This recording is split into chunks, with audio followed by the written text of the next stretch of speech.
Hi everyone, I just wanted to walk you through the packet, a little bit about what's in it. Please remember it's for 1 page of a review practice a day. At the end of each week, I will send out the week's worth of practice pages. So this week we have pages 4, 5, 6, and 7, practice problems, so that you can either check your work or you have a good starting place. And let's break it down. So this goes through most of what you learn as a 5th grade mathematician. We throw it all the way back to the beginning of the year with place value, understanding powers of 10, and being able to read and write decimals in word form and standard form. After that, you start to compare and round decimals, multiply multi-digit, and divide by multi-digit numbers using multiple strategies, adding and subtracting decimals using estimation, and then multiplying and dividing decimals as well. After you have multiplied and divided decimals, that's a lot more recent, but still a while ago, we get into the bulk of what we had been doing most recently, which was adding and subtracting, multiplying and dividing fractions. This packet does leave out some 5th grade content, specifically about graphing, being able to analyze patterns in data, and also being able to identify shapes and then find volume. So those are all the things that we were still going to learn at the end of the year, and what all of the optional lessons are on Google Classroom are about. So, for understanding place value, remember you want to start by looking at these models. Models are a great way to help us to understand. So looking at each model, remember it represents one whole. Think about what each small square represents and then what each long strip would represent in order to complete these statements, remembering what you know about division and multiplication being opposites. I'm going to go over number 2 here down at the bottom. So you want to start by drawing a number line from 0 to 2. So I start, and obviously you always start at 0, if that's what it tells you. 1 is going to be my midpoint because 1 is halfway between 0 and 2. So I've already plotted one of my 2 points. I wanted to plot point 2 holes. So I'm just going to put a dot right here and then show myself, remind myself with the red that is my 2 holes. Then I need to find my tenths. And in order to do that, I have to split up my graph into tenths. So my little line graph here. So I do that by making 10 little marks. So 1, 2, 3, 4, 5, 6, 7, 8, 9. Remember your 10th. 10 tenths is equal to 1 whole. And 2 of my little dots are connected there. So I'm sorry about that. We'll fix those up. And remember, if it's not perfect, that's okay, as long as we're getting the right number of tenths. After you do that, I'm sure you can find 2 tenths, right? So I'm going to show you 2 tenths. We've got 1 tenth, 2 tenths, right here in green.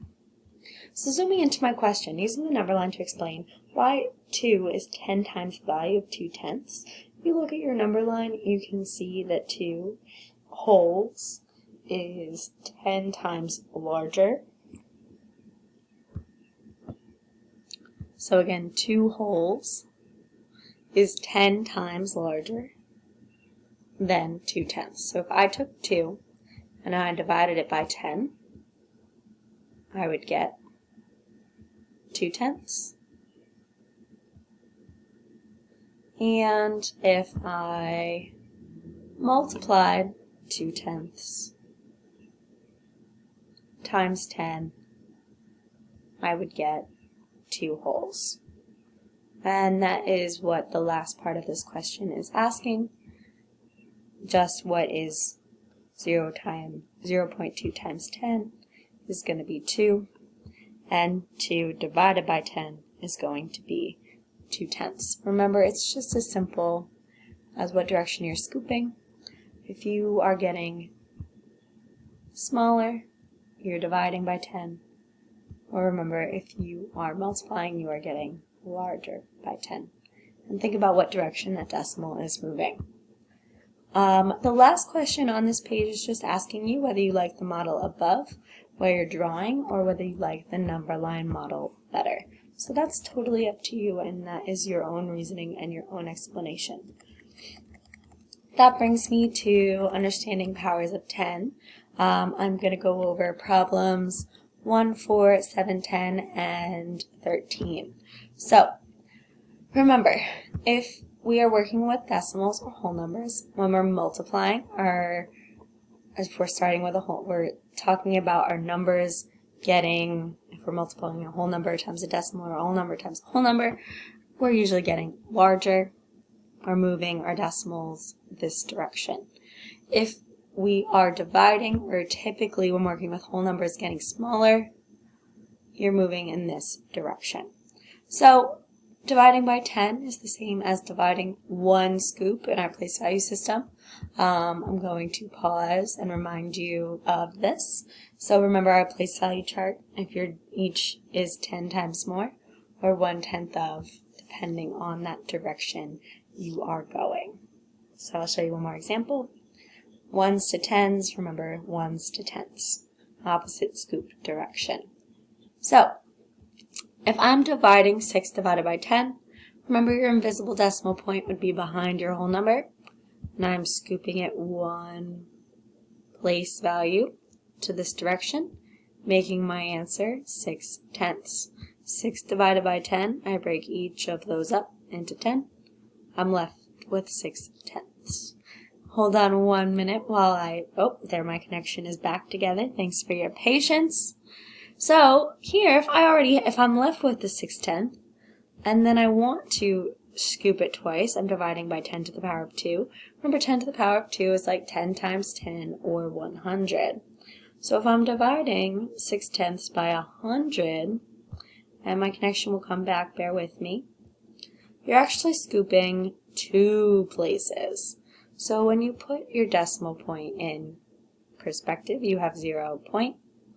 You have an empty space you have to fill with a 0, the 0 you already had, and then your 6. So that would be 6/1000. You're dividing your 6/10 by 100. If you're multiplying, however, you're going in the opposite direction, so your numbers are getting larger. So I have 3/10 times 10. That's just one scoop. Going one direction, that decimal goes behind your whole number, and it disappears. So that is just a whole number 3. Then, if I had 0.03, you see where your decimal is. You know how many times and in what direction you're moving. 10 to the power of 2 is the same as 100. You are scooping 2 places in that direction. Your answer is still going to be 3. That decimal point moves 2 places behind your whole number 3 and kind of just disappears. Finally, we're dividing again for example 13. Remember, your invisible decimal point is behind your whole number. We're dividing by one group of 10, so we're scooping it one place value in between. My answer is going to be 7.2. So remember, the most important part to think about when you're multiplying or dividing by powers of 10 is, what is your power of 10 telling you? How many groups of 10? And then what direction are you scooping? Are you multiplying or are you dividing? Is your number getting larger or is your number getting smaller? For the next page, and the page after that, it's all about forms of a decimal. So we were talking about word form, standard form, expanded notation. So, while I'm waiting for it to reload, the first problem here, we're going to go over problems 1, 3, 5, 7, and 9. It's asking you for word form. So what word form is just the spelled out decimal name. So how you would read it. So if I look at this one here, I've got nothing in my ones place, so I don't say my and I've got a 2 in my tenths place. So the way I read that is just 2/10. Then, for the next problem, you've got a 2 in the thousandths place. You have nothing else before it. So the way you write that is just 2 thousandths. Very important that you include this THS here. If you don't include that THS, then we're not going to know what place value you mean for that 2 to be a part of. If I continue to go down, here I've got a 12. I've got nothing in my whole number space. Remember, I'm not writing in my and that 12 ends in my what place value? You go, there's a 0 in the tenths place, a 1 in the hundredths place, a 2 in the thousandths place. So that means it ends in the thousandths place. It's 12 thousandths. That brings me to number 7. And number 7 is a special one because there is a whole number. If I have a whole number, I write my whole number first. Then, in order to represent that I'm moving into my decimal places, remember we brought back the word and. So that would be 1 and. The next digit you have is a 2. And you ask yourself, what place value is that 2 in? You know the first place value after the decimal is your tenths. The next is your hundredths. And your third place value is your thousandths. So that means that is 1 and 2 thousandths. Finally, example number 9. I have my whole number. My whole number before the decimal is 90. So I write 90. And that word and represents the decimal. It represents where the decimal is in your number. Then you ask yourself, I see a 0 in the tenths place. I see a 4 in the hundredths place. There's nothing represented in the thousandths place. So the way that I show this is I write 4, because that's the number that I see, and the place value it ends in. So that would be 90 and 4 hundredths. All right? So do your best on the rest of them. Check your answer. Remember, the most important thing is if there's nothing before your decimal, you do not write and. You just write the number and what place value it ends in.